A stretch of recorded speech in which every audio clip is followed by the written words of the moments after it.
Deus nos chama para confessar os nossos pecados. Nesse momento, eu peço que os irmãos possam abrir suas Bíblias no livro do profeta Jeremias, capítulo 17, na qual eu farei a leitura do versículo 1 até o versículo de número 11. O livro do profeta Jeremias, capítulo 17. Eu farei a leitura do versículo 1 ao versículo de número 11. Livro do profeta Jeremias, capítulo 17. Assim diz a inerrante palavra do Senhor. O pecado de Judá está escrito com um ponteiro de ferro e com diamante pontiagudo, gravado na tábua do seu coração e nas pontas dos seus altares. Seus filhos se lembram dos seus altares e dos seus postes ídolos, junto às árvores frondosas, sobre os altos outeiros. O monte do campo, ó monte do campo, os teus bens e todos os teus tesouros darei por presa, como também os teus altos por causa do pecado, em todos os teus termos. Assim, por ti mesmo te privarás da tua herança que te dei, e far-te-ei servir os teus inimigos na terra que não conheces, porque o fogo que acendeste na minha ira arderá para sempre. Assim diz o Senhor: maldito o homem que confia no homem, faz da carne mortal o seu braço e aparta o seu coração do Senhor. Porque será como o arbusto solitário no deserto, e não verá quando vier o bem. Antes morará nos lugares secos do deserto, na terra salgada e inabitável. Bendito o homem que confia no Senhor e cuja esperança é o Senhor, porque ele é como árvore plantada junto às águas, que estende as suas raízes para o ribeiro, e não receia quando vem o calor, mas a sua folha fica verde, e no ano de sequidão não se perturba, nem deixa de dar fruto. Versículo 9. Enganoso é o coração, mais do que todas as coisas, e desesperadamente corrupto, quem o conhecerá? Eu, o Senhor, esquadrinho o coração, eu provo os pensamentos, e isto para dar a cada um, segundo o seu proceder, segundo o fruto das suas ações. Como a perdiz que choca ovos que não pôs, assim é aquele que ajunta riquezas, mas não retamente, no meio de seus dias as deixará, e no seu fim será insensato. Amados, enganoso é o nosso coração. A palavra de Deus é bem clara, e se refletirmos, sim, por vezes nós pecamos e achamos que é normal, mas não é. É desobediência ao Senhor. E sabendo disso, e refletindo sobre a nossa vida, nós devemos entender que nós precisamos pedir perdão a Deus. Se você que está aqui entende que não, hoje, até agora eu não pequei, você está se enganando. Que a própria palavra diz que aquele que diz que não tem pecado é mentiroso. Amado, que nesse momento possamos fazer uma oração silenciosa, você confessando os seus pecados ao Senhor. Senhor, eu tenho falhado nisso, eu tenho falhado naquilo, na certeza que Ele nos escuta e na certeza que Ele nos perdoa. Vamos fazer uma oração silenciosa e depois de alguns instantes eu irei orar ao Senhor. Curve sua fronte, ore ao Senhor.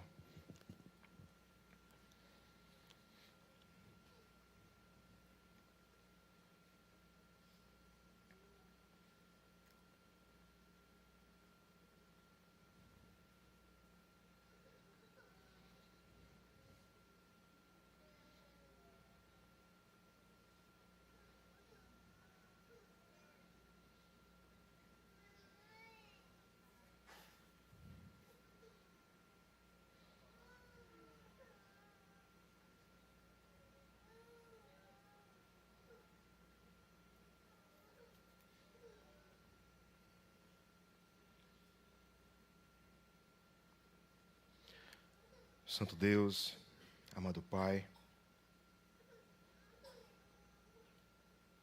não tem como, Senhor, olhar para a Tua lei, para a Tua palavra. Não tem como olhar para ela e não enxergar o quanto nós precisamos do Senhor. O quanto nós carecemos do Senhor. Nós precisamos do perdão do Senhor. Nós precisamos do Espírito Santo nos orientando, nos guiando, nos alertando das tentações. Nós precisamos de Ti, Senhor. Nos ajuda, Pai. Perdoa as nossas falhas. Perdoa naquilo que falamos, naquilo que pensamos, naquilo que olhamos. Nos ajuda, Senhor, a vivermos conforme a Tua vontade. Se porventura, meu Deus, existe um coração aqui que não entendeu que é pecador, meu Pai, e que carece da Tua glória, meu Deus, que a Tua palavra, que é viva e eficaz, possa transformar esse coração, e que esse coração possa estar rendido ao Senhor Jesus. Que esse coração possa entender o quão desesperadamente ele precisa de Cristo. Ajuda-nos, Senhor. Ajuda-nos. Perdoa os nossos pecados, meu Deus. E nós sabemos que o Senhor nos perdoa. O Senhor nos perdoa. Pai, que a Tua palavra, que será pregada hoje, possa falar aos nossos corações. Que o Teu Espírito Santo possa nos fazer entender da Tua palavra. E que em meio às tentações, nós venhamos a fugir do pecado. Nos ajuda, meu Pai. Sê conosco. E muito obrigado, porque em Cristo nós podemos ter o perdão dos nossos pecados. E louvado seja o Senhor por isso. Obrigado, Senhor. Obrigado por nos perdoar, mesmo sendo nós pecadores. Obrigado, meu Deus, pela Tua bondade, pela Tua misericórdia. E nos ajuda a viver conforme a palavra do Senhor. É assim que oramos, pedimos e agradecemos. Em nome de Cristo Jesus. Amém. Amados, na certeza que o Senhor perdoa e perdoou os nossos pecados, nós vamos entoar o cântico de número 113, Achei um Bom Amigo.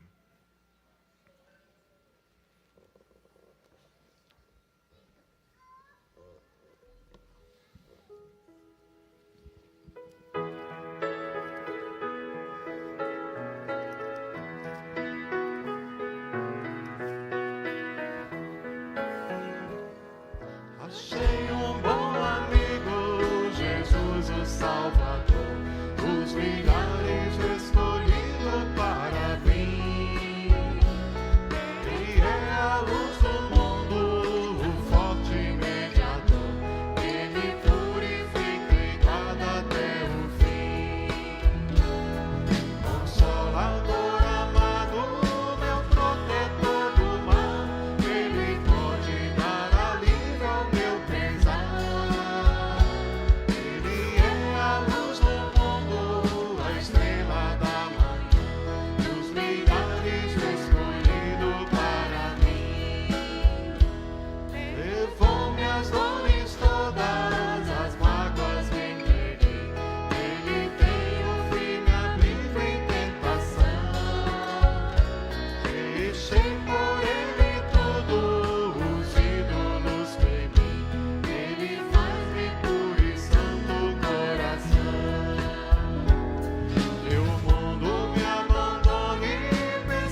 Pode ser que, mesmo pedindo perdão ao Senhor, você ainda tenha uma dúvida que o Senhor perdoa os seus pecados. Mas na palavra de Deus nós temos a certeza do perdão.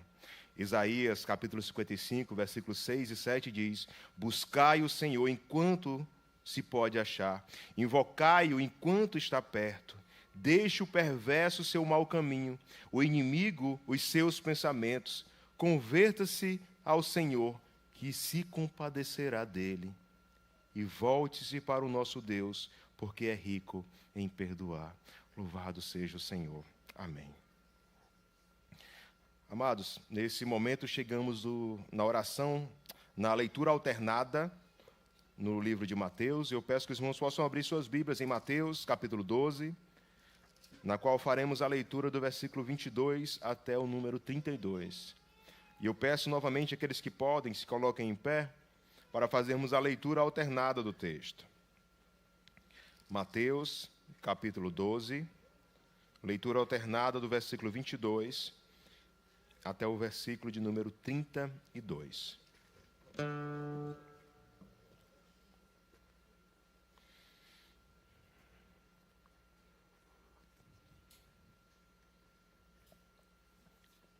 Mateus, capítulo 12, do versículo 22 ao 32, leitura alternada. Então, lhe trouxeram um endemoniado, cego e mudo, e ele o curou. Passando o mudo a falar e a ver. Toda a multidão se admirava e dizia: é este porventura o filho de Davi? Mas os fariseus, ouvindo isto, murmuravam: este não expele demônios, senão pelo poder de Belzebu, maioral dos demônios. Jesus, porém, conhecendo os pensamentos, disse: todo reino dividido contra si mesmo ficará deserto, e toda cidade ou casa dividida contra si mesma não subsistirá. Se Satanás expele a Satanás, dividido está contra si mesmo. Como, pois, subsistirá o seu reino?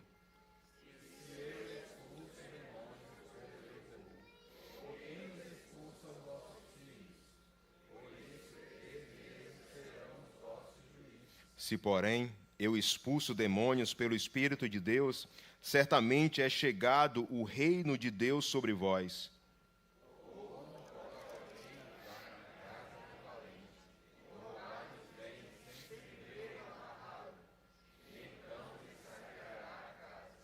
Quem não é por mim é contra mim, e quem comigo não ajunta, espalha.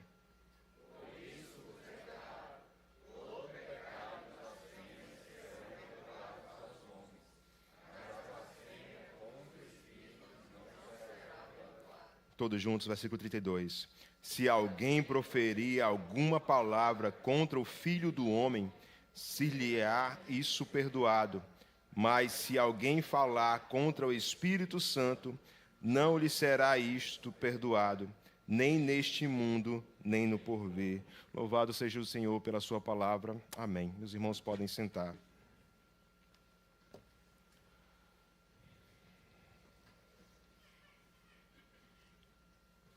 Neste momento, você que veio preparado com seu dízimo e a sua oferta, que durante o cântico que será entoado, você possa vir até o gasofilaço e assim depositar o seu dízimo e a sua oferta.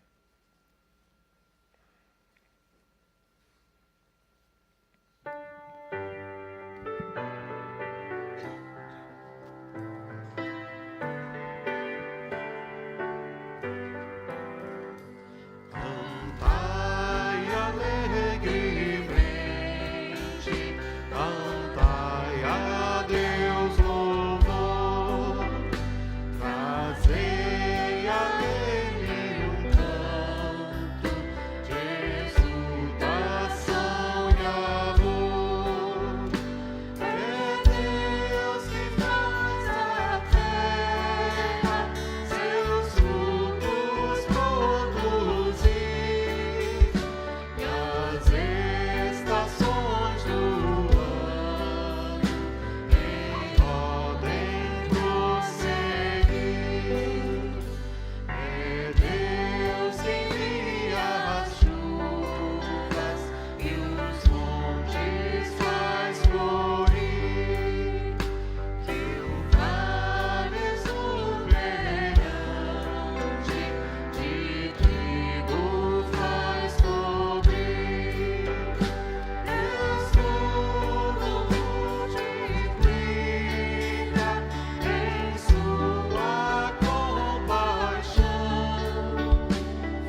Oremos.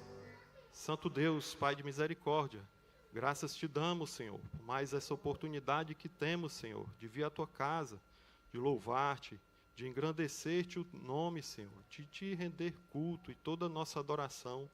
E agora nessa oportunidade, Pai, te devolvendo dízimos e ofertas, Senhor, unicamente a ti, que te rogamos, Pai, por sabedoria na administração desses recursos, Senhor, por parte do nosso tesoureiro, por parte do nosso conselho, Senhor, ser com eles, que esses recursos sejam utilizados, Pai, para a expansão do teu reino, para que se alargue, Pai, o teu reino, e usa-nos, Senhor, como instrumentos em tuas mãos, Senhor. Cuida de cada família aqui, continua nos sustentando, Pai. Se algum irmão, porventura, passa por alguma dificuldade, Pai, que o Senhor nos use, Pai, como instrumentos teus, para que haja suporte, haja misericórdia, Pai, em tua casa. Ser conosco, continua falando conosco através desse culto, e que possamos te render toda a honra, toda a nossa adoração. É a oração que fazemos, gratos por tudo, no nome santo e poderoso de Cristo. Amém. Pedir à igreja que fique de pé e vamos continuar adorando, engrandecendo o nosso Deus. Com o cântico Vem, Derrama a Paz.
Pelo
tuas obras, Senhor, Todo-Poderoso.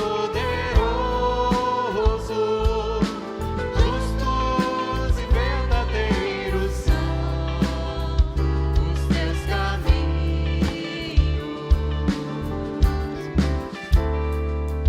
ó Rei das nações. Quem não temerá, quem não glorificará teu nome, ó Rei das nações. Quem não te louvará, pois só teu nome é santo, ó Rei das nações.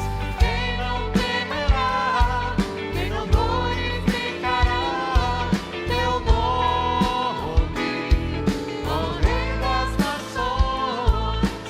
Quem não te louvará, pois só teu nome é santo.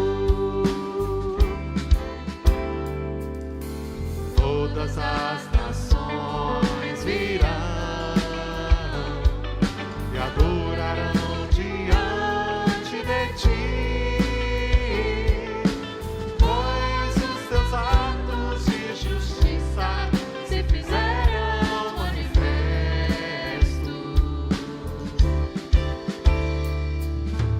Todas as nações virão e adorarão diante de ti, pois os teus atos de justiça se fizeram manifestos.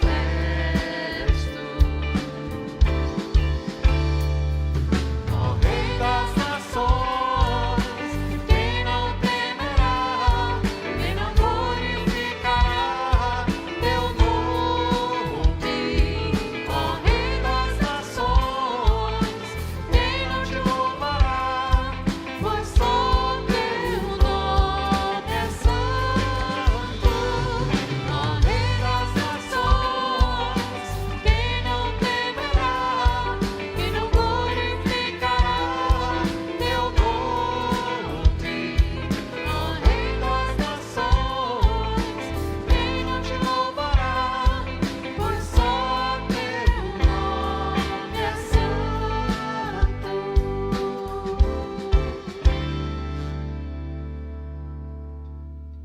Digo, venha o que vier, não te deixarei,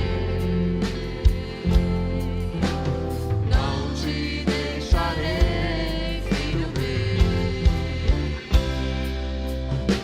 Assim Ele é fiel e cuidará de mim. E grande amor, o amor de meu Jesus. Assim Ele é fiel e cuidará de mim. E grande amor, o amor de meu Jesus. Ele quer que eu o siga cada dia, não me deixa só agir.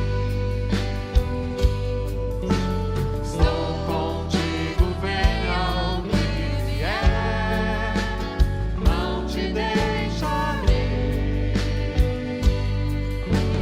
não te deixarei, filho meu, não te deixarei, filho meu. Os irmãos podem sentar e vamos continuar louvando o nosso Deus com alegria.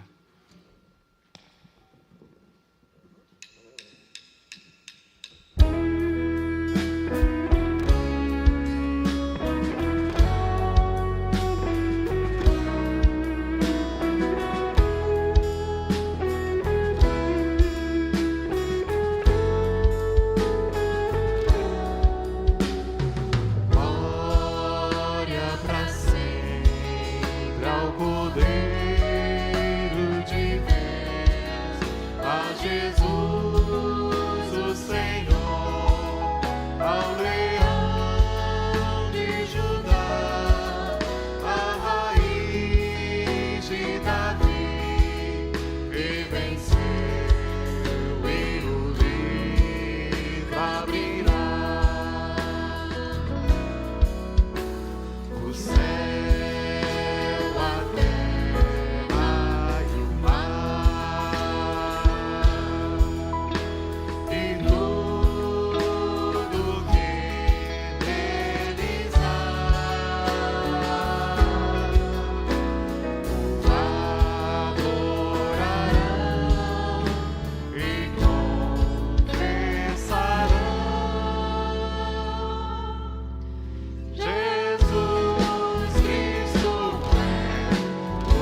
ao leão de Judá, a raiz de Davi, que venceu e o livra brilhar.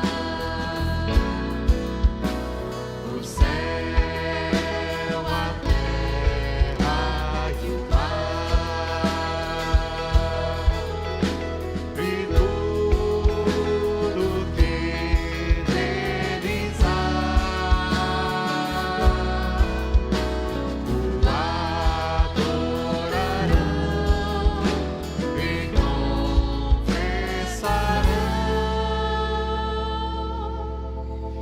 Jesus Cristo é o Senhor. Ele é o Senhor. Ele é o Senhor. Ressurreto dentre os mortos, Ele é o Senhor. Todo joelho se dobrará, toda língua confessará que Jesus Cristo é o Senhor. Ele é o Senhor. Ele é o Senhor. Ressurreto dentre os mortos, Ele é o Senhor. Todo joelho se dobrará, toda língua confessará que Jesus Cristo é o Senhor.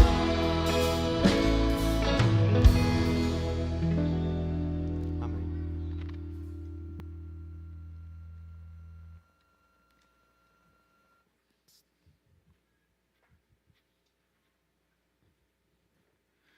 Meus irmãos, nós vamos ainda orar ao Senhor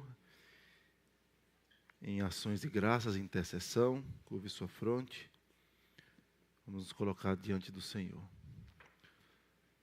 Pai querido e amado, como é bom render graças ao Senhor, cantar louvores ao Teu nome, ó Deus, e saber que o Senhor é um Deus que recebe a adoração de pecadores como nós.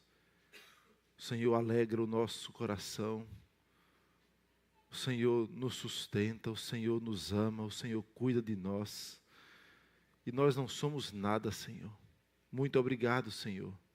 Obrigado por este ajuntamento solene do Teu povo. Obrigado pelo privilégio de ouvir a Tua palavra, de entoar louvores, de dirigir ao Senhor a nossa oração e saber que o Senhor ouve, que o Senhor se inclina para ouvir, que o Senhor atende. Ó Deus, muito obrigado por isso, Pai. Nós colocamos diante do Senhor também as nossas lutas, Pai. O Senhor conhece o coração de cada um que adentrou aqui. O Senhor conhece as lutas vividas, seja no lar, seja no trabalho. Seja, Pai, lutas internas no coração. O Senhor sabe, Pai, o tamanho da dor. Mas o Senhor também é um Deus que promete que aos Teus filhos, junto com a provação, o Senhor provê o livramento, de modo que possamos suportar as lutas deste mundo caído.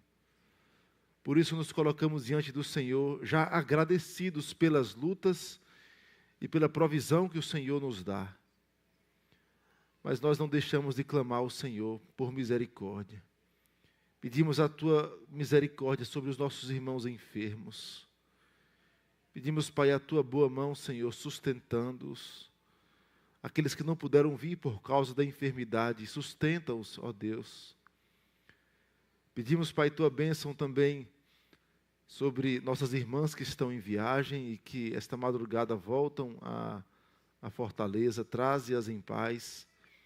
Rendemos graças por esses dias em que elas foram ali ouvir a Tua palavra e serem edificadas pelo Senhor. Colocamos diante do Senhor, ó Deus, a nossa igreja, com os projetos que temos colocado diante do Senhor. Pedimos tua bênção, Pai, sobre o trabalho aqui na sede, o trabalho na congregação do Eusébio e o mais novo trabalho que haveremos de iniciar com a tua graça ali em Cascavel. Pedimos que o Senhor nos leve a bom termo, Pai, em tudo que realizarmos. Queremos levar o teu nome, queremos proclamar a tua palavra com fidelidade.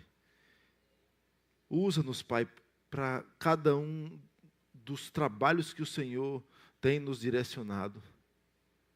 Pedimos, Pai, a tua bênção também sobre os que estão desanimados, frios na fé, abatidos, sem desejo de adorar o Senhor, sem desejo de vir à tua casa. Pedimos que o Senhor desperte-os, que o Senhor toque no coração dos teus filhos, renove o primeiro amor. Ó Deus, tantas vezes o nosso coração é enganoso, como lemos em tua palavra, nos sugere, ó Pai, a uma vida apática, como com um cristianismo raso, distante da tua palavra. Mas nós queremos pedir que o Senhor desperte cada coração assim. Os que não vieram, mas também aqueles que porventura estejam aqui no meio do teu povo, por alguma razão, às vezes por causa dos pais, do cônjuge, de prestar contas a uma igreja, e não pelo Senhor. Que hoje, ó Deus, seja dia propício de reconciliação. Põe tua boa mão sobre nós, Senhor. Colocamos diante do Senhor também, ó Pai, a nossa nação. Pedimos por misericórdia, ó Deus. Tem misericórdia dos nossos governantes. Tem misericórdia, Senhor. Tem misericórdia daqueles que se acham investidos de autoridade. Tua palavra nos conclama para que os teus filhos, a tua igreja, rogue a ti. E nós estamos fazendo agora, Pai, como igreja do Senhor. Tem misericórdia, Pai, de todos os poderes, presidente da República, senadores, deputados, juízes, forças armadas, governadores, vereadores, prefeitos, todos aqueles que se acham investidos de autoridade. E pedimos, põe o teu temor, Senhor, no coração desses homens. Freia a maldade, a corrupção. Tem misericórdia do teu povo, Senhor. Tem misericórdia dos menos favorecidos também, Senhor. Mesmo que não temam ao Senhor, tem misericórdia, Pai. Pai, colocamos diante do Senhor porque cremos que o Senhor governa sobre tudo e sobre todos. Nada foge ao teu controle. E nós te rogamos por misericórdia. Pedimos assim, Senhor, em nome de Jesus. Amém, Senhor. Amém. Irmãos, nós vamos dar prosseguimento à exposição das Escrituras. Nós hoje ainda teremos um sacramento, mas após o sermão nós teremos um batismo infantil. Mas nesse momento nós vamos abrir as Escrituras. Lá em Gênesis capítulo 16, nós vamos voltar por um tempo à sequência da exposição do livro de Gênesis, capítulo 16, agora. Nós não vamos expor o capítulo inteiro hoje. Nós vamos ler hoje o capítulo inteiro, mas hoje nós vamos expor apenas os 2 primeiros versículos. Mas por questão de contexto, nós vamos expor vamos ler todo o capítulo. Gênesis 16 é o que nós vamos ler neste momento.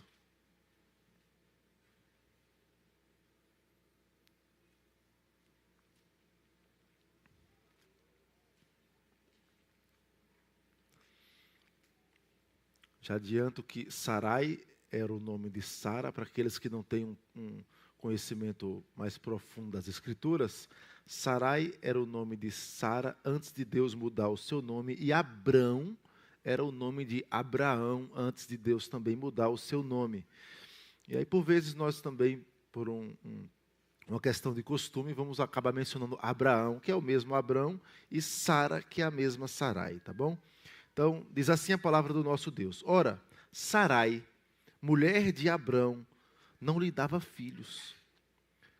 Tendo, porém, uma serva egípcia por nome Agar, disse Sarai a Abrão: eis que o Senhor me tem impedido de dar à luz filhos.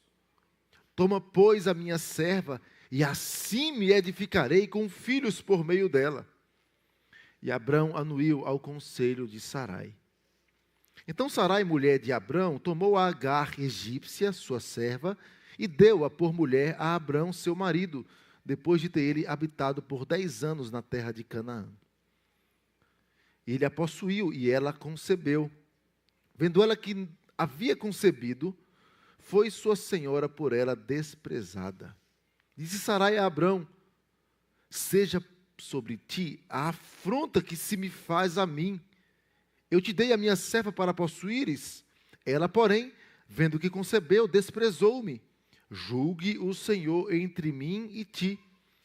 Respondeu Abrão a Sarai: a tua serva está nas tuas mãos, procede segundo o melhor te parecer.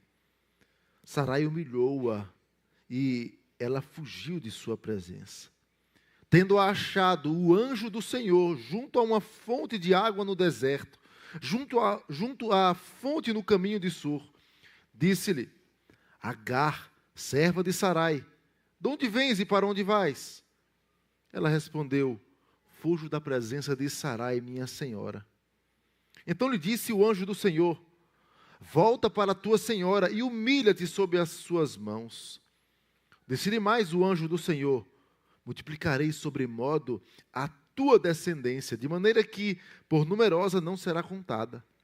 Disse-lhe ainda o anjo do Senhor: concebeste e darás à luz um filho, a quem chamarás Ismael, porque o Senhor te acudiu na tua aflição. Ele será entre os homens como um jumento selvagem. A sua mão será contra todos, e a mão de todos contra ele, e habitará fronteiro a todos os seus irmãos. Então ela invocou o nome do Senhor que lhe falava: tu és Deus que vê. Pois disse ela: não olhei eu neste lugar para aquele que me vê. Por isso aquele poço se chama Belai-roi, que está entre Cades e Bered. Agar deu à luz um filho a Abrão, e Abrão, a seu filho que lhe dera Agar, chamou-lhe Ismael. Era Abrão de 86 anos quando Agar lhe deu à luz Ismael. Vamos orar ao Senhor mais uma vez. Pai, nós te rendemos graças mais uma vez pela tua palavra. Nós estamos aqui contritos diante de ti, certos de que estamos diante do Senhor, certos de que o Senhor é um Deus que fala à tua igreja, que ensina, que corrige, consola. E nós pedimos, Pai, humildemente, fala ao nosso coração, Senhor. Fala à tua igreja. Juntos aqui nós queremos ouvir a tua voz. Queremos ser instruídos pelo teu Santo Espírito. Por isso rogamos a ti, fala conosco, porque te pedimos em nome de Jesus. Amém, Senhor. Há um pensamento corrente, irmãos, de que a salvação, ela é fruto do esforço humano. Na verdade, quase todas as religiões têm o princípio de salvação por obras. De que você tem a salvação nas suas mãos. De que você precisa fazer alguma coisa para conquistar o céu. Na verdade, o verdadeiro evangelho fala de algo totalmente diferente a isso. Não há nada do que você possa ou do que eu possa fazer para comover o coração de Deus ou para exigir dele salvação ou qualquer outro bem. Nada. Há um pensamento, por exemplo, dentro do catolicismo, que fala a respeito de obras de supererrogação. Alguém que consegue não só fazer obras para ser salvo, mas fez além do que foi necessário para a salvação. E aí o que foi além fica no tesouro da igreja, podendo ser dado por indulgências ou outras formas equivocadas que o evangelho não ensina.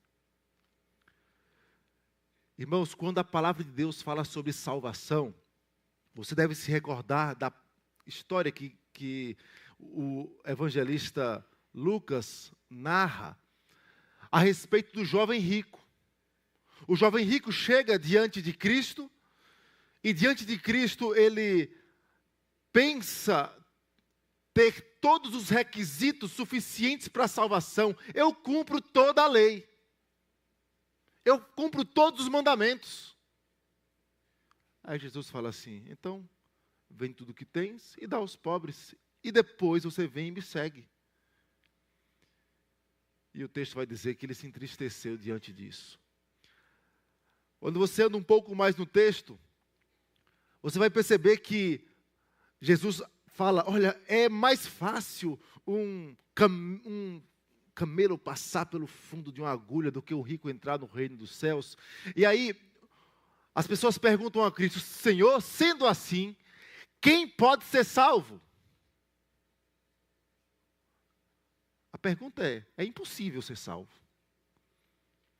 Jesus responde assim, parafraseando: é impossível mesmo, é impossível aos homens, porque a resposta de Cristo é: os impossíveis para os homens é possível para Deus.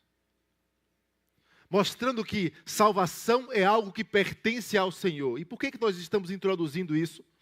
Essa questão de salvação é porque quando olhamos para figuras como Abraão, como Sara, Moisés, até homens como Enoque, Noé, Jó, Daniel, Davi, servos de Deus, nós podemos ter uma falsa sensação de que eles atingiram por mérito. José, Maria, Paulo, Pedro, João. Mas não. Sabe qual é um grande diferencial das Escrituras? É que as Escrituras não escondem o pecado dos seus filhos. Por mais santo, por mais próximo que os servos de Deus andem do Senhor, eles tropeçam. Eles são pecadores, pequenos, indignos. E a indignidade desses servos de Deus, que dentro da história da redenção ocupam papéis tão centrais, deve fazer com que, ou fazia naquela época, e deve fazer hoje, com que os nossos olhos, ao olhar para eles, perceba o reflexo da nossa fé de homens caídos pecadores, e olhe diretamente para o descendente que eles já aguardavam, que é Cristo. Esse texto vai falar, irmãos, a respeito do Deus que vê. Há essa expressão enfática, tu, versículo 13, tu és Deus que vê. Um pouquinho, versículo 11, um pouquinho antes, ele vai dizer: o Deus que te acudiu, ou te ouviu na tua aflição. Depois Agar fala: tu és o Deus que vê todas as coisas. Quem é Deus? Quando você olha para a salvação, olha para a providência de Deus no dia a dia, você deve olhar, na verdade, para quem é Deus. Nós lemos no primeiro texto, lá em Apocalipse, quando fala do anjo da aliança, Cristo, o anjo do Senhor que aparece para Agar. E uma das descrições que João vê a respeito de Cristo é aquele que tem olhos como o quê? Chamas de fogo. Crianças, sabe o que é olhos como chamas de fogo? Não é um Pokémon, não. Não é um desenho animado. Era uma figura ilustrando Jesus como aquele que vê todas as coisas. Nós lemos lá em Jeremias: enganoso é o coração, desesperadamente corrupto, desconhecido, ou seja, quem o conhecerá?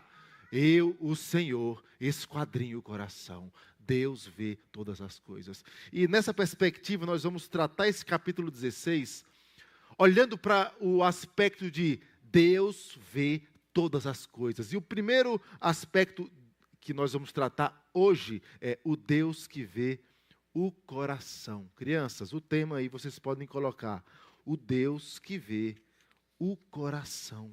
Deus vê o coração. Deus conhece as motivações do coração.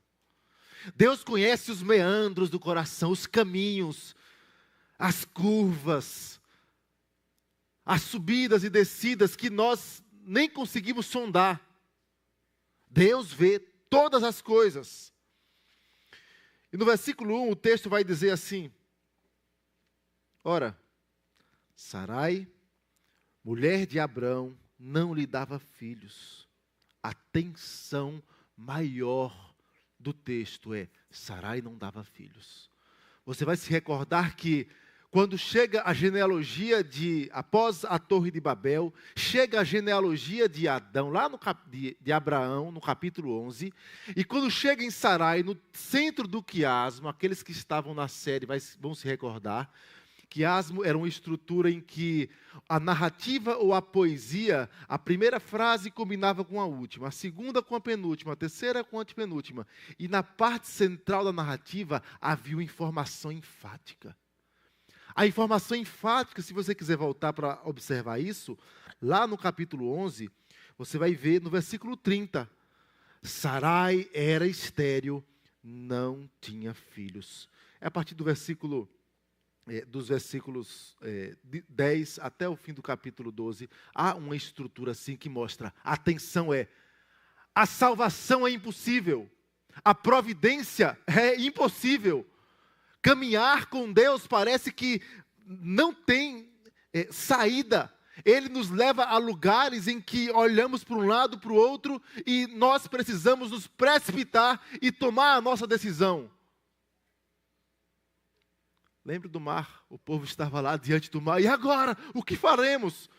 Trouxeste-nos para morrer aqui?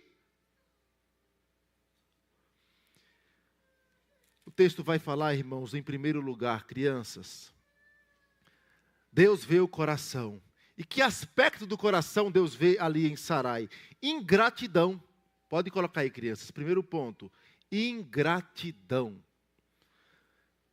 Pense aí, crianças, de um coração reclamão. Reclama demais. Tudo está ruim. Nada está bom.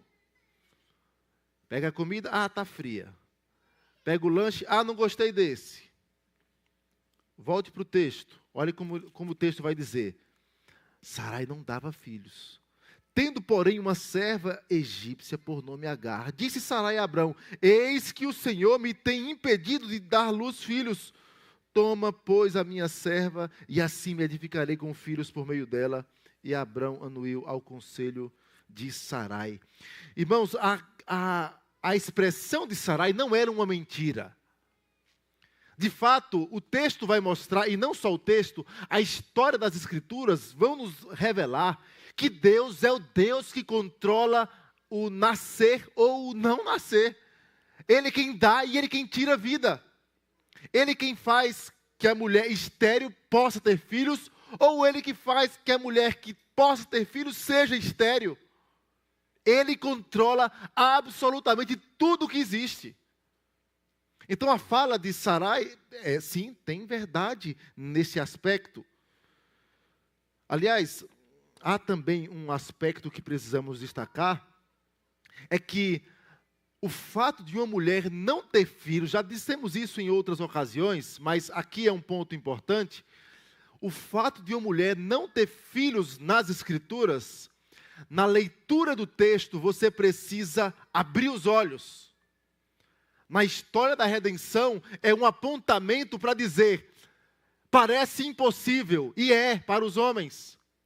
Mas no caminho até a chegada de Cristo, a sua consumação, a sua salvação, a minha salvação, só Deus pode quebrar as barreiras que as intempéries do mundo caído se interpõem no caminho. Ao mesmo tempo, você pode confiar naquele que conduz a história. Recorde-se de outros exemplos. Lembre-se que Isaac e Rebeca também enfrentaram a mesma luta. Lembre-se de Raquel. Lembre-se da mãe de Sansão. Lembre-se de Isabel, a mãe de João Batista. Lembre-se de Maria, que nem havia casado ainda. Aspectos que apontam, o Redentor virá, mesmo que a providência pareça falhar. Fechado esse parêntese, irmãos, havia ingratidão. as palavras de Sara não eram palavras de reconhecimento, de soberania, simplesmente, olha, o Deus soberano me impediu de ter filhos, louvado seja o nome do Senhor. Jó fez isso.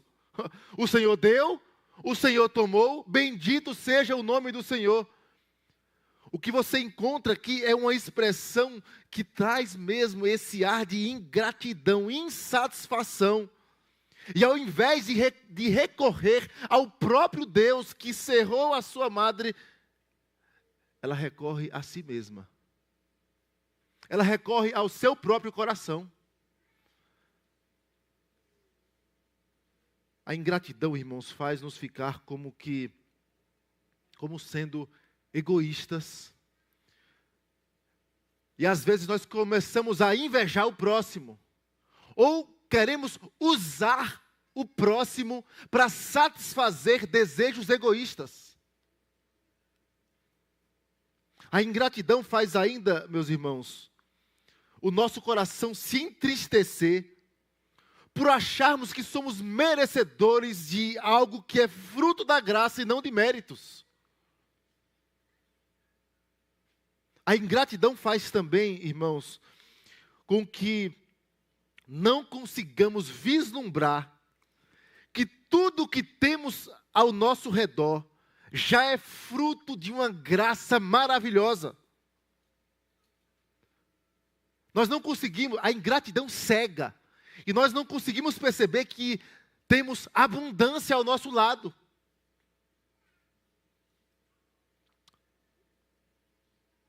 Há uma citação de Calvino nesse texto que ele diz assim: certamente Sara não lançou como deveria esse cuidado ou essa preocupação no seio de Deus,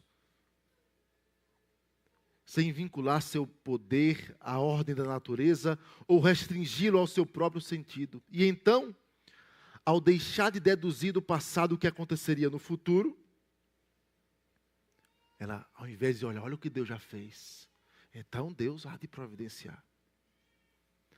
Ela não considerava a mão de Deus que podia abrir novamente a madre que havia fechado. Um coração ingrato não consegue olhar para o passado e perceber quantas vezes Deus já ajudou, quantas vezes Deus conduziu. Deus a livrou das mãos de Faraó, lá atrás. Mas não consegue olhar um palmo à frente. A ingratidão nos deixa cegos. E aí nós começamos a olhar ao redor e perceber, está tudo ruim. Não tem nada bom. Sabe uma criança crianças, por vezes você fala assim, pai, eu quero ir para a praia. Aí o pai, não, nós vamos levar no shopping. Você queria muito ir para a praia. Chega no shopping, você ganha lanche, você ganha brinquedo. Você está na companhia de seu pai, da sua mãe, com seus irmãos, na alegria. E você está lá. Está tudo ruim. Porque você não está na praia. A ingratidão faz isso com o coração. Nós perdemos de vista a abundância que Deus dá em nossa vida. Deus, irmãos, é soberano. Deus controla tudo. Não há dúvida sobre isso. Deus controla tudo que ocorre debaixo dos céus. A palavra de Deus fala que nenhum pardal cai sem o seu consentimento. Ele é poderoso para fechar a madre, é poderoso. E é Ele quem fecha. É Ele quem abre. Todavia, irmãos, Ele continua sendo, não perca de vista isso. Você que é mulher, que almeja ser mãe, ou já almejou, não perca de vista isso. Ele é o Deus que abre e o que fecha. E Ele continua sendo bom. Ele continua sendo gracioso.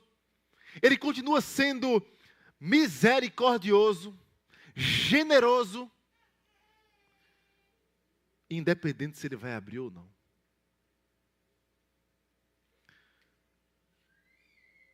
Saiba que com madre aberta ou madre fechada, você pode desfrutar de plenitude em sua presença.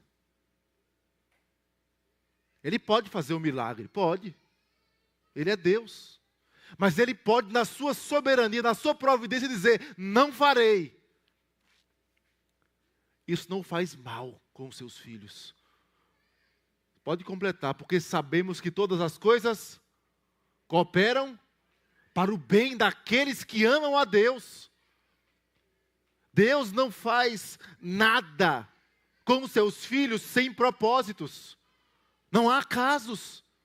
Ele tem propósitos santos, perfeitos, bondosos, generosos para a vida dos seus filhos. Então você pode desfrutar de delícias perpétuas em sua presença, mesmo que Ele feche. É por isso, irmãos, que nós precisamos aprender, ao invés da gratidão, a buscar plena satisfação nele, plena gratidão, plena alegria em sua presença. Não restrinja o seu coração, não feche o seu coração para pensar apenas em bênçãos, prosperidade, aquilo que Deus pode me dar. Pense naquilo que Deus é. Aproxime-se dele pelo que ele é. Desfrute da sua presença, independente se ele vai te dar luta sobre luta. A ponto de a sua fé amadurecer e você poder chegar a um ponto da vida cheio de lutas, perseguições e dizer assim: tudo posso naquele que me fortalece. Aprendi a viver contente em toda e qualquer situação.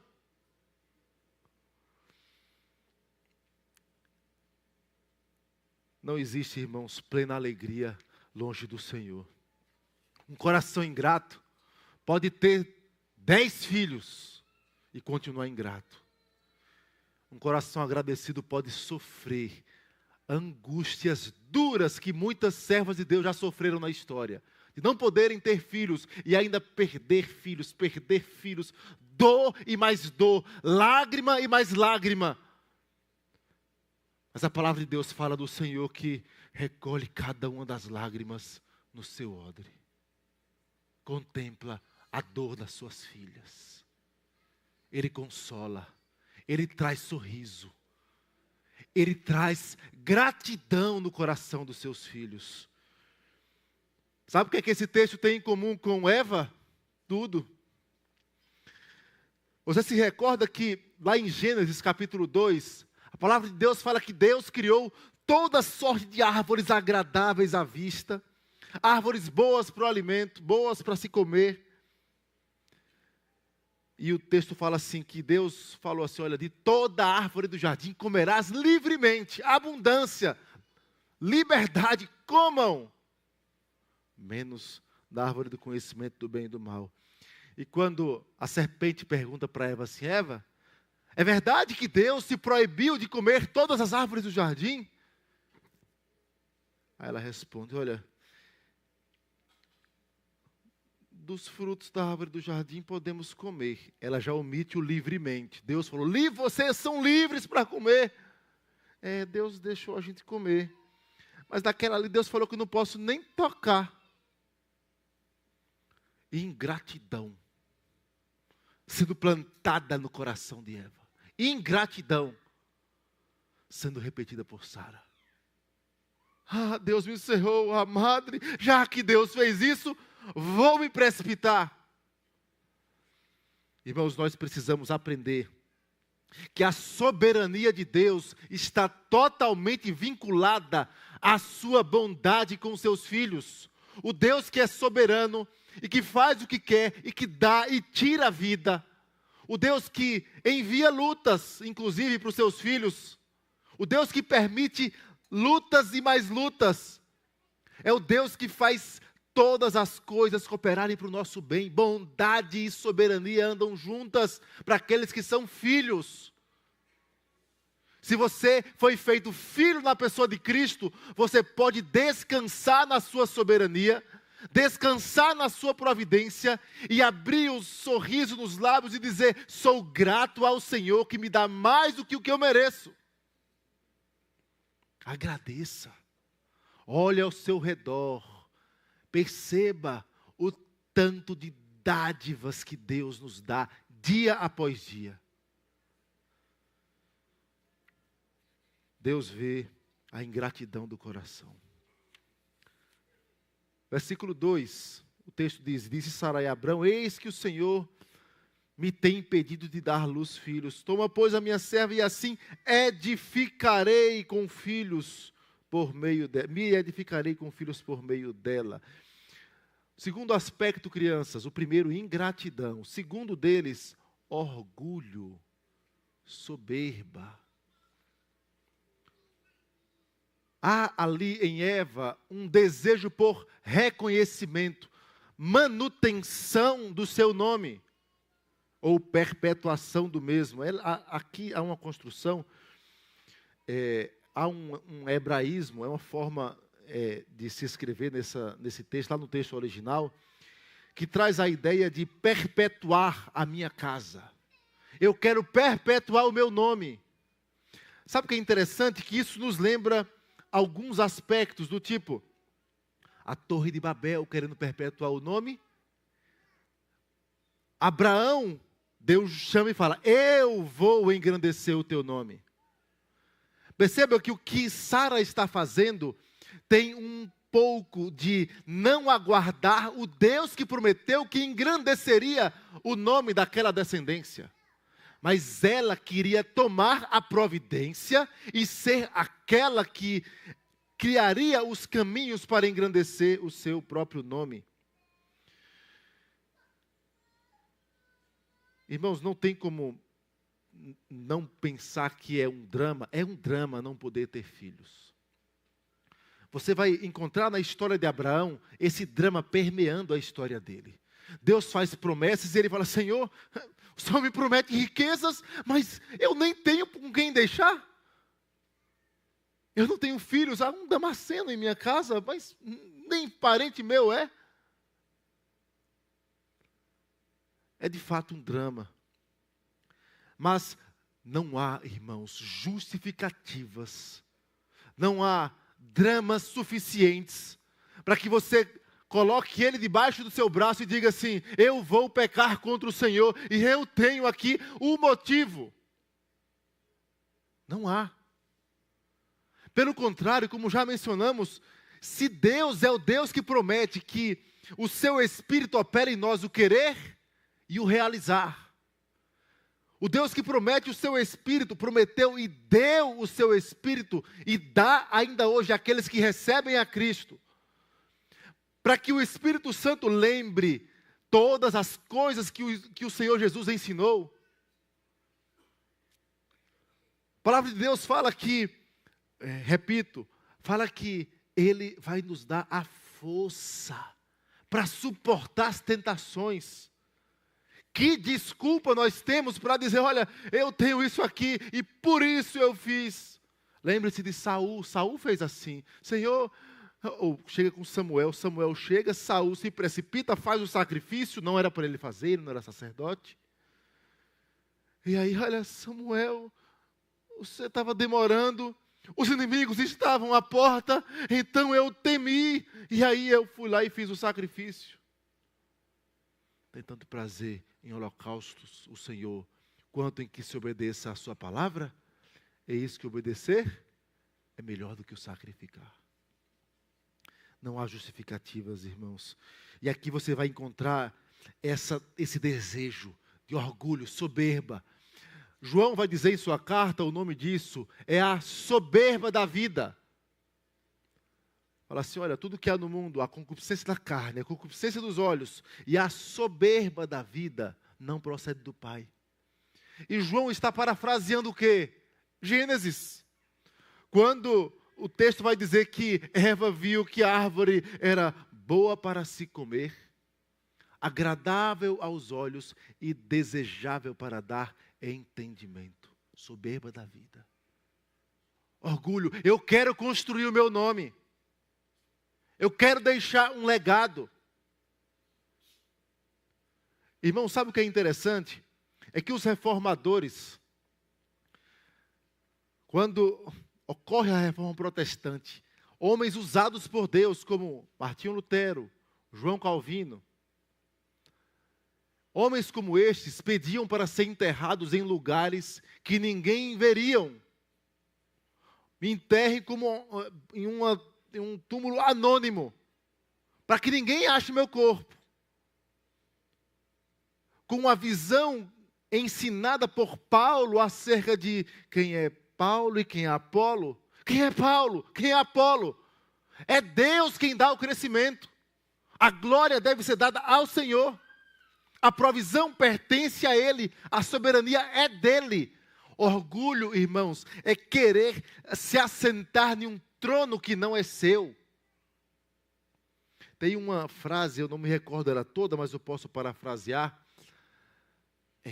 Martinho Lutero, ele ficou sabendo que algumas pessoas estavam se denominando, acho que luteranas. Eu sou um luterano. Aí ele fala assim: quem sou eu? Um miserável saco fétido de larvas. Para alguém estar chamando os filhos de Cristo pelo meu miserável nome.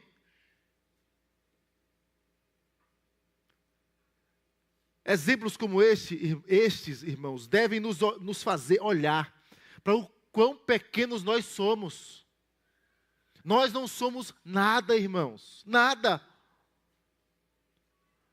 O desejo de fazer nome, fazer história, querer perpetuar na história o seu nome, é um desejo equivocado. Queira perpetuar o nome de Cristo. Convém que quem cresça, que ele cresça e que eu diminua. Há essa associação entre Sara e Eva. Olha, eu quero edificar o meu nome. Soberba da vida. Irmãos, há um aspecto que nós não podemos perder de vista quando falamos do orgulho. A Bíblia fala a respeito da idolatria do coração. A respeito dos homens que, por vezes, não cultivam ídolos. Mas eles pegam e criam os ídolos dentro do seu próprio coração. E aí Deus fala: eu vou apanhar a casa de Israel com os ídolos que ele... Naturalmente, se você sair de olho fechado na foto. Você não olha se o seu próximo saiu de olho fechado. Você vai olhar se você está bem. Depois que você está bem, você vai dar risada de quem saiu de olho fechado. Ou de quem saiu com careta. Nós somos tentados o tempo todo a querer ser o centro. Atenção, orgulho, arrogância. Nós queremos ser bem vistos. Nós queremos fazer história. Daqui a 100 anos, quem será o pastor Timóteo na história? Daqui a 100 anos, quem será o presbítero fulano?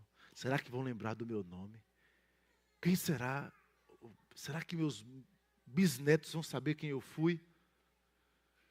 Se você passar 10 gerações e na 10ª alguém lembrar: olha, eu não sei quem foi. Nunca ouvi falar do meu trisavô. Mas ele, ou da minha trisavó, mas ela deixou um legado de Cristo na minha família. Ah, mas eu não tenho filhos. Você pode deixar legados em filhos espirituais. Gerações podem ser abençoadas por uma mulher que Deus fechou a madre.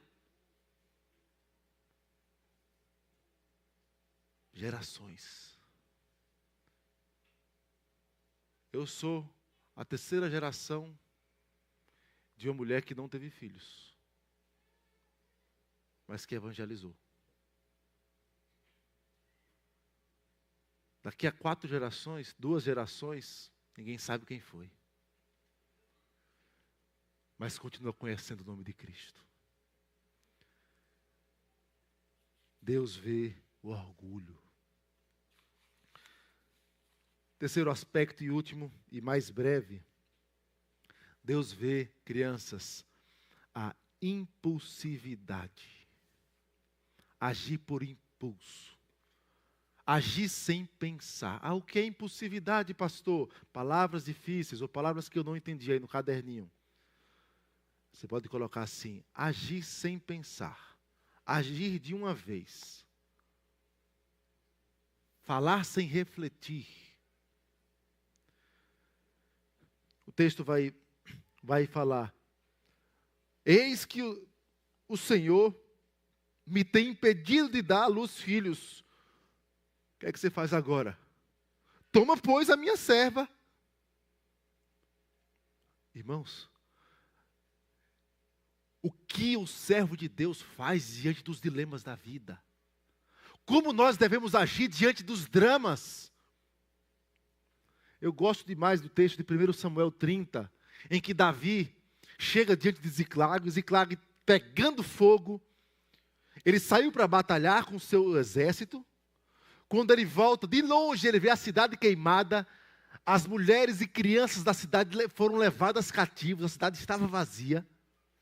E o texto fala que Davi se angustiou, chorou diante do Senhor. Aqueles homens choraram copiosamente. O texto fala assim: e eles choraram até perderem as forças para chorar. Todos os homens perderam as suas esposas e filhos. E aí o texto fala assim: e ainda a coisa ficou pior para Davi. Alguns falam assim: depois de queda, coi-se ainda. Porque os homens, depois de chorarem e perderem as forças para chorar, eles acharam forças para querer matar Davi. Você que nos trouxe para isso aqui, para essa batalha. Você que nos levou e deu errado e agora levaram nossa família. E aí o texto fala assim: Davi, porém, consultou ao Senhor. Qual era o papel de Sara aqui? Oração. Oração. Ao invés de agir por impulso, Senhor, porque foi mais forte, ele fez e foi por reflexo. Oração. Coloque-se diante do Senhor. Suplique ao Deus da aliança, irmãos. Ela estava com consciência. O Deus da aliança, o Senhor em caixa alta aí é Yahvé. O Deus da aliança, o Deus que prometeu um descendente. Cerrou a minha madre. Olha, vamos tentar talvez aí ajudar o Senhor na sua promessa. Talvez não seja bem assim entre Sara e Abraão, a descendência. Ela tenta arranjar um jeito diante da crise. E a questão que nós levantamos é: não haja por impulso. É aqui que a gente exerce fruto do Espírito. Domínio próprio. Paciência. Nós precisamos, irmãos, rever o nosso modo de agir diante da crise. Diante da crise, não recorra ao seu coração enganoso. Recorra às Escrituras. Diante da crise, não abra os lábios para falar aquilo que você pensa, o que vem na sua cabeça. Abra os lábios e fale com o Pai. Nós temos livre acesso a Deus, nós podemos orar, irmãos.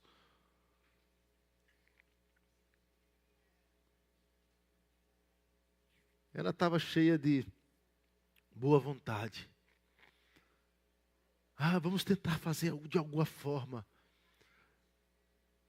Mas ela não estava olhando para a vontade daquele que é soberano.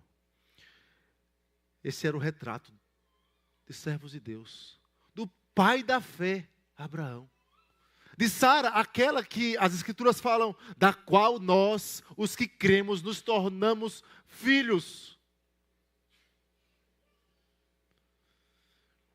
Eu trago mais uma vez uma citação de Calvino. Ele fala assim: a fé de ambos, irmãos, era defeituosa. Não de fato com relação ao conteúdo da promessa, mas com relação ao método. O conteúdo da promessa é: Deus vai mandar um descendente, que é Cristo, que haverá de esmagar a cabeça da serpente. Esse descendente vai abençoar as nações da terra, como abençoa hoje Cristo por meio do Evangelho.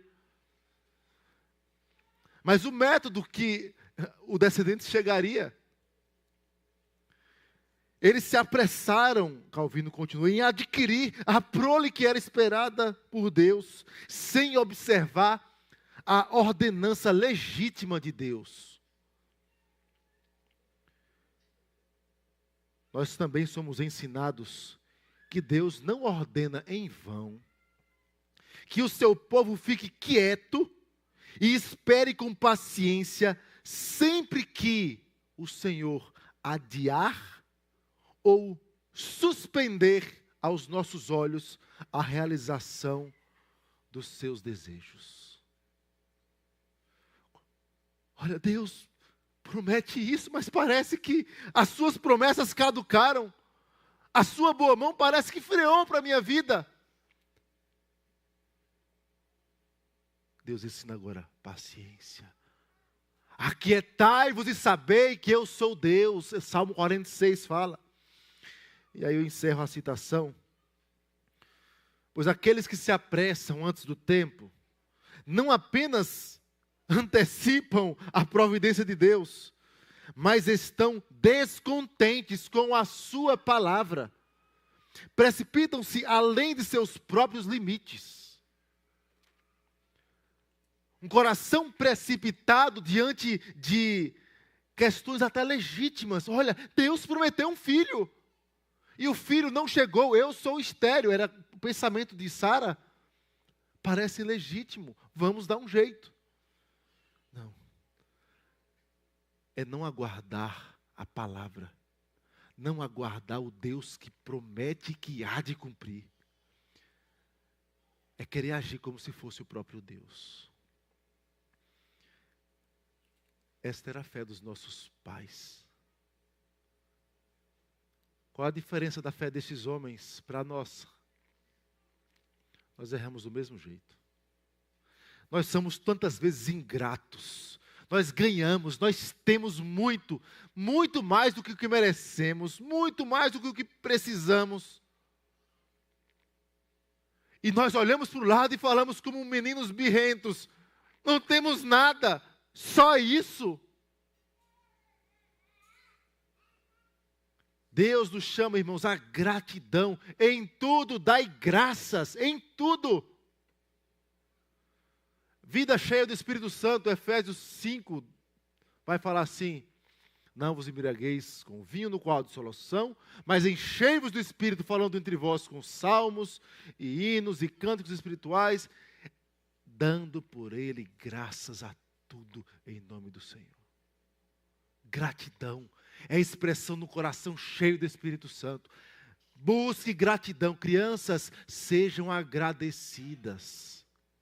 Parem de falar assim: olha, mãe, tem o que para comer hoje? Tem isso. Só isso? Não, agradeçam o que Deus está dando para vocês. Aprendam a agradecer a salvação em Cristo. Aprendam a agradecer pela família. Agradeçam por tudo, pelos brinquedos que Deus dá a vocês, pela roupa. Aprendam a ter um coração grato por tudo que Deus dá, mesmo quando pareça faltar alguma coisa. Não coloque o seu coração, não siga o seu coração. Orgulho é aquilo que a palavra de Deus fala que Deus resiste. Deus resiste aos soberbos, mas aos humildes Ele dá da sua graça. Impulsividade, aprenda a paciência. Tiago fala em sua carta: olha, veja a paciência de Jó. Olhe para a paciência de Jó. Homem pecador, igual eu e você, de carne e osso, sujeito às mesmas paixões, aos mesmos pecados, mas sustentado com paciência diante das tribulações. E aí talvez você diga assim: mas eu vou errar nisso, por vezes eu vou ser ingrato, por vezes meu coração é orgulhoso, por vezes eu sou impulsivo nas minhas ações. De fato, por vezes nós vamos errar, sim. A grande diferença é que o servo de Deus, ele é transformado pelo Evangelho, ele tem a força do Espírito Santo para lutar contra esses erros. E quando ele pecar, ele tem advogado junto ao Pai, Jesus Cristo, o justo. Aquele que foi grato de modo perfeito. Aquele que foi humilde, humilhou-se, esvaziou-se até a morte de cruz. Aquele que foi paciente para sofrer no madeiro em nosso lugar. A nossa resposta não pode ser menor do que lutar pela gratidão. Lutar por uma vida de humildade diante do Senhor. Lutar, batalhar pela paciência, pela perseverança. Que o Senhor, por sua graça, fortaleça a cada um de nós. Amém. Nós vamos passar, irmãos, agora a um momento muito especial, um momento de batismo infantil. Queria chamar nosso irmão Lucas, Isabela, a pequena Luísa.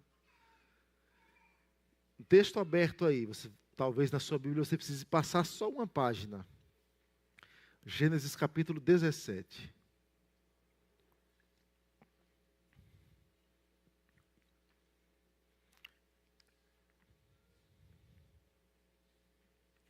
Gênesis 17.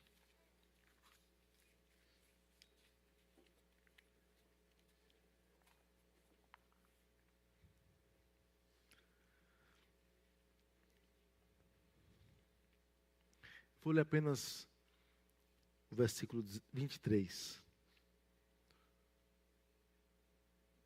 Tomou, pois, Abraão seu filho Ismael e a todos os escravos nascidos em sua casa, e a todos os comprados por seu dinheiro, todo macho dentre os de sua casa, e lhe circuncidou a carne do prepúcio de cada um naquele mesmo dia, como Deus lhe ordenara. Até aqui.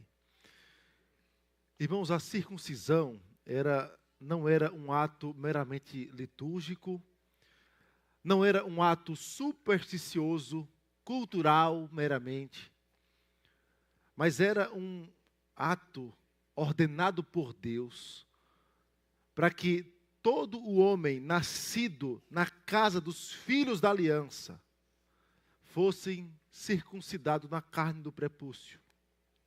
Alguns aspectos que a gente destaca é que era no homem para apontar a responsabilidade e a autoridade que o homem tem dentro do lar e dentro do meio do povo de Deus. Então, as mulheres estavam sempre debaixo de uma circuncisão do pai ou do marido. Também há o aspecto do sangue. A circuncisão era um ato dolorido, com sangue.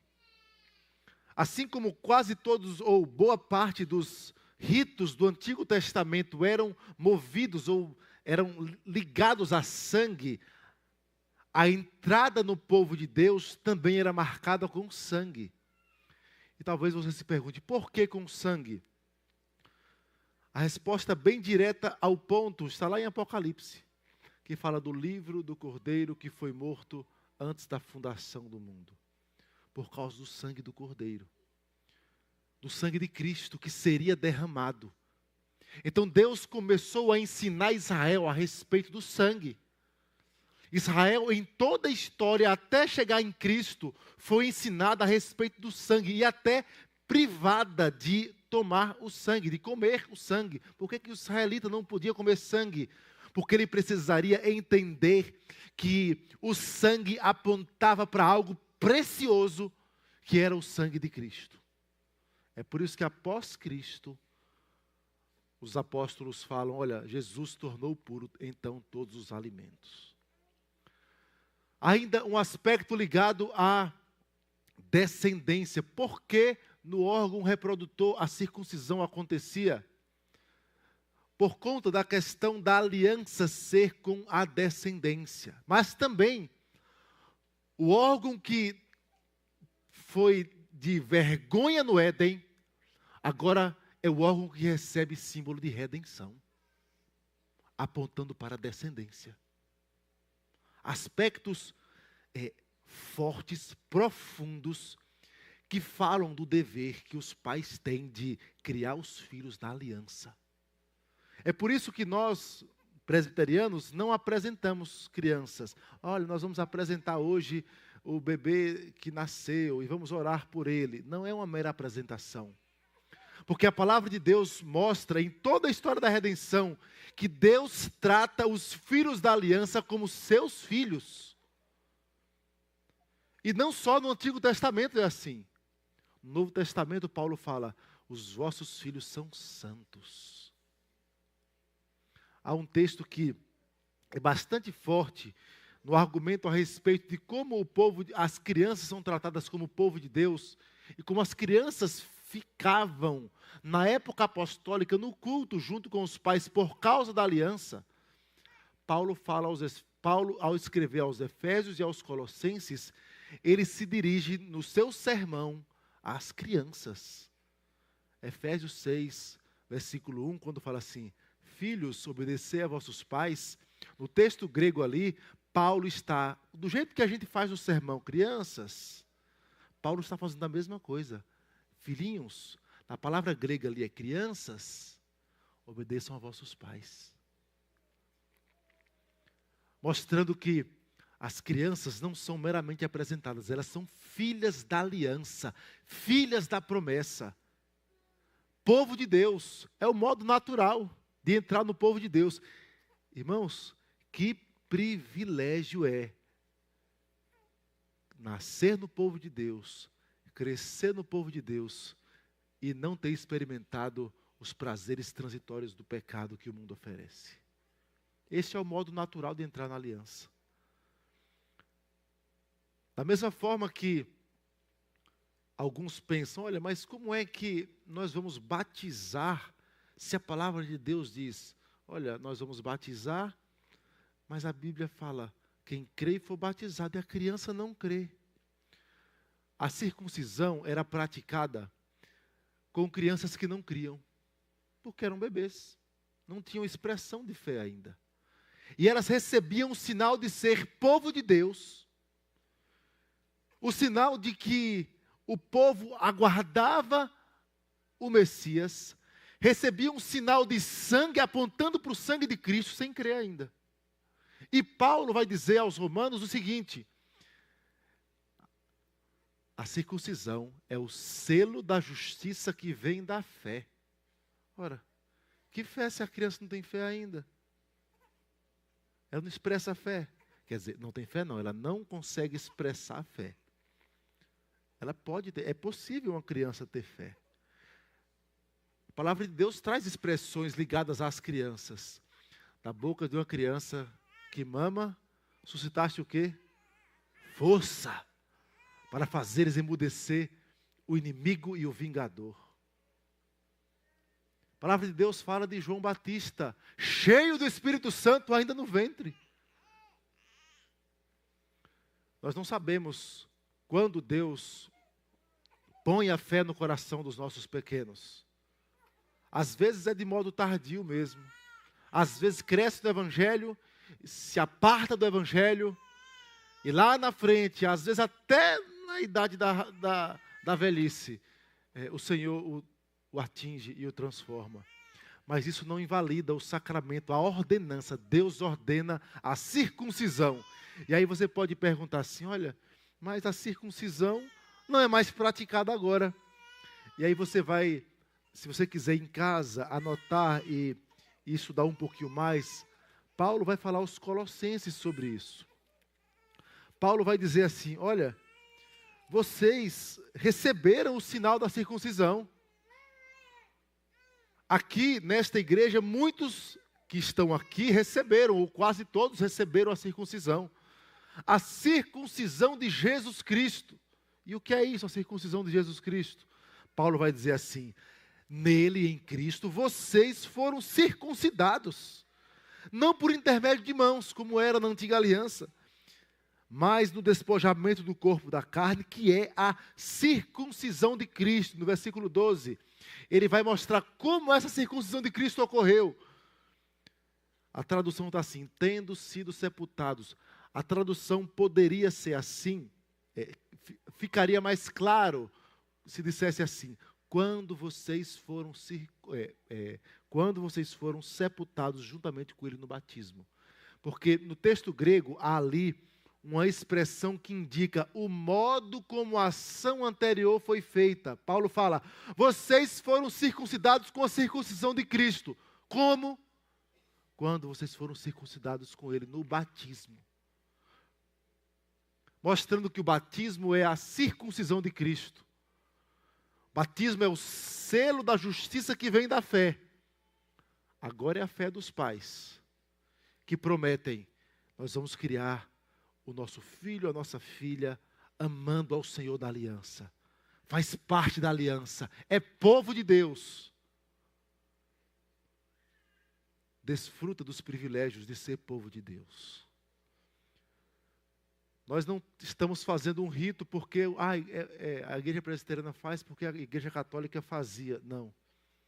Fazemos porque há uma ordenança nas Escrituras a respeito da circuncisão e do batismo. Tanto é que você vai observar em vários textos apontando: batizou Lídia e toda a sua casa. Batizou o carcereiro e toda a sua casa. Todos os seus. Escravos nascidos, caso houvesse escravos. Filhos, caso houvesse filhos. Todos aqueles que estavam sob a autoridade. Porque havia de fato, e aí vem um parêntese, porque havia uma autoridade de fato e não só de nome. Como Josué: eu e minha casa serviremos ao Senhor. Conduzirei a minha casa e a minha casa é submissa. A minha casa ouve a minha voz. Por isso, irmãos, nós não estamos aqui em um rito vazio, mas trazendo os filhos da aliança aos pés do Senhor da aliança, diante do povo da aliança. Nós vamos fazer algumas perguntas aos nossos irmãos, que são votos solenes que os irmãos farão diante do Senhor, o irmão Lucas e a irmã Isabela. Votos que muitos de nós fizemos e que precisamos repeti-los. Crianças da igreja, quando vocês eram pequenas assim, os vossos pais fizeram estas promessas. Então prestem atenção, porque algumas delas vocês às vezes reclamam. Eu não quero ir para o culto hoje. Os pais de vocês prometeram: eu vou levar vocês para o culto. Atentem-se a essas promessas e façam com todo sincero coração diante do nosso Deus. Lucas e Isabela, vocês creem em Deus Pai Todo-Poderoso, Criador dos céus e da terra? Creem? Vocês creem em Jesus Cristo, seu único Filho, nosso Senhor, o qual foi concebido por obra do Espírito Santo, nasceu da Virgem Maria, padeceu sob o poder de Pôncio Pilatos, foi crucificado, morto, sepultado, ressurgiu dos mortos ao terceiro dia, subiu aos céus e está assentado à mão direita de Deus Pai Todo-Poderoso, de onde há de vir para julgar os vivos e os mortos. Vocês creem? Vocês creem no Espírito Santo, em uma só igreja universal?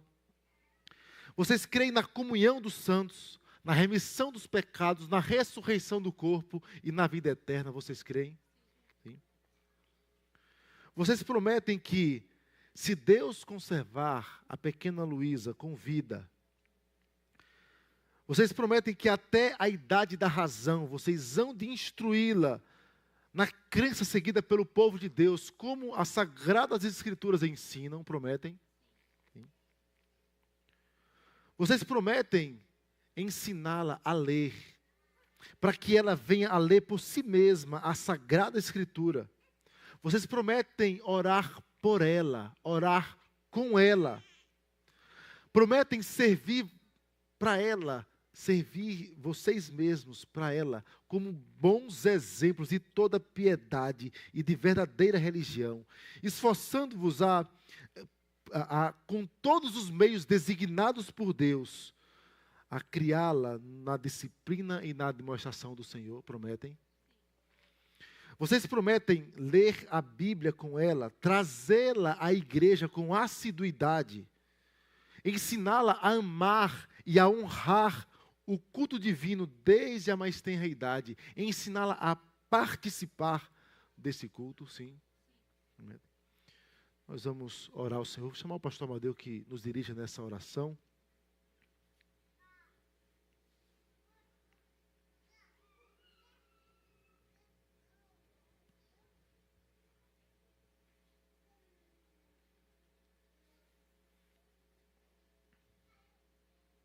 Oremos. Santo Deus, amado Pai, Deus Todo-Poderoso, aqui estão teus servos, Lucas, Herculano e Isabela.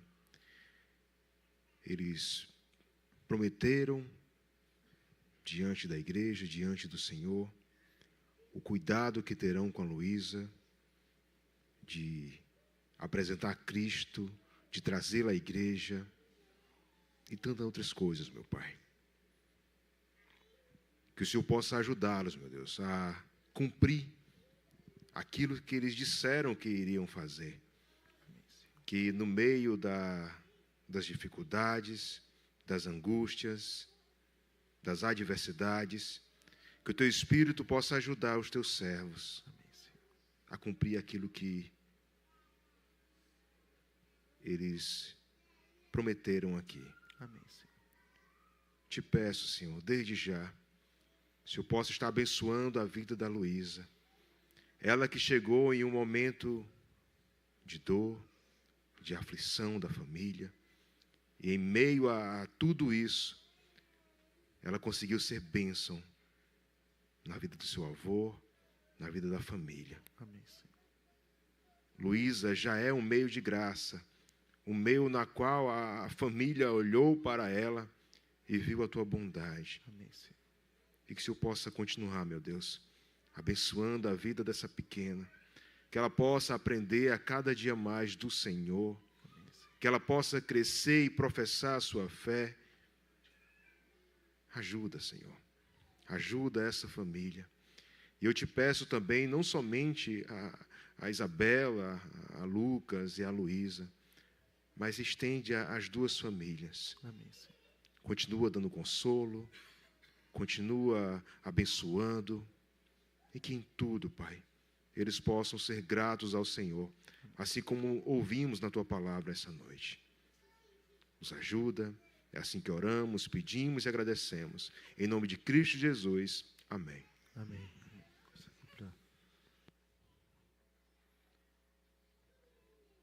Quiser virar para a igreja acompanhar.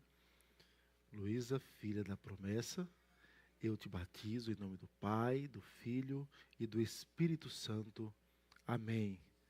Ó Deus, nós te rendemos graças, porque a Tua palavra nos dá a alegria, ó Pai, de vislumbrar a Tua boa mão, as Tuas benditas promessas sobre os filhos da aliança.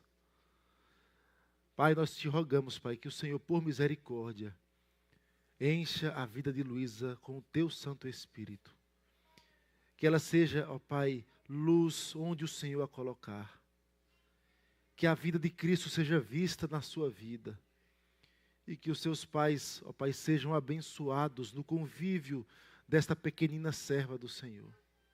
A Tua palavra chama os nossos filhos de filhos da aliança, de servos do Senhor, de povo de Deus. E aqui está, Pai, a mais nova pequenina serva do Senhor desta igreja. E nós pedimos que o Senhor continue sustentando, Pai, esse lar, para que dia após dia eles experimentem da Tua boa mão, das bênçãos da aliança, das bênçãos de serem chamados filhos do Senhor. Ó Pai, põe Tua boa mão, Senhor. Preserva o seu coração deste mundo mau. Preserva a Tua filha, ó Pai, de se apartar dos Teus caminhos, mas que ela cresça sempre firme aos Teus pés. Por Tua misericórdia, Pai, não por méritos, porque sabemos que nem ela nem nós temos. É o que nós te rogamos, Pai, em nome e por amor do nosso Senhor Jesus. Amém, Senhor. Amém. Amém. Que Deus abençoe, que Deus abençoe, que fortaleça a vida de vocês, para que vocês sejam fiéis na criação da pequena Luísa. Aqui é o mais novo membro da Igreja Presbiteriana do Cambeba, mas antes disso, membro da Igreja de Cristo.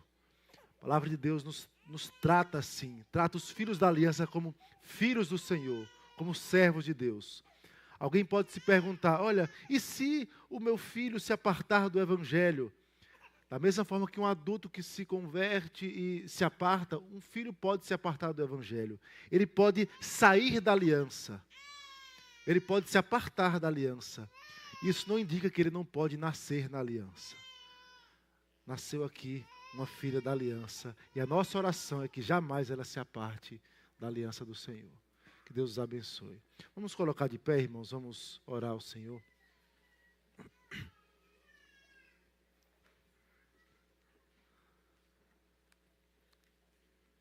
Pai querido e amado, nós te rendemos graças por esse banquete espiritual que o Senhor nos dá. Porque o Senhor alimenta a tua igreja. Porque o Senhor fortalece a fé do teu povo. Porque o Senhor exorta, mas o Senhor aponta o caminho de Cristo. Porque o Senhor repreende, o Senhor corrige a quem ama. E nós percebemos e podemos experimentar desse teu grande amor. Muito obrigado, Senhor. Pai, nós te rendemos graças por tudo que o Senhor nos deu nesta noite e durante todo esse dia. E nós te suplicamos que o Senhor faça o nosso coração arder cada vez mais pela tua palavra e pelo teu reino. Que durante o decorrer desta semana, o nosso coração esteja como o salmista. Uma coisa peço ao Senhor e a buscarei, que eu possa habitar na casa do Senhor todos os dias e meditar no teu santo templo. Nós queremos, Pai, mais do Senhor, mais da tua palavra.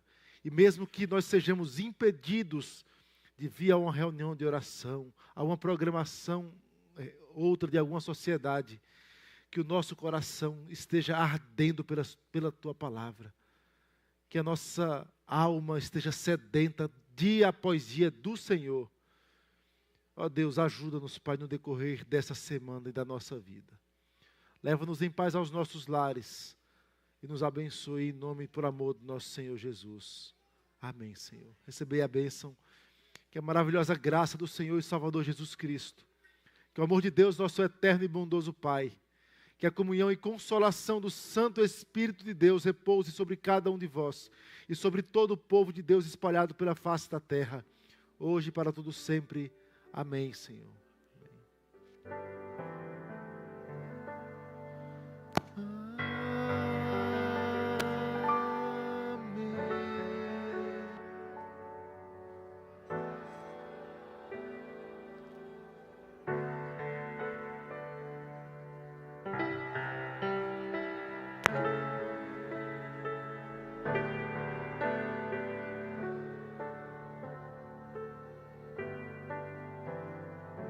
Sentai-vos, irmãos, aguarde o pós-lúdio.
Dado o culto.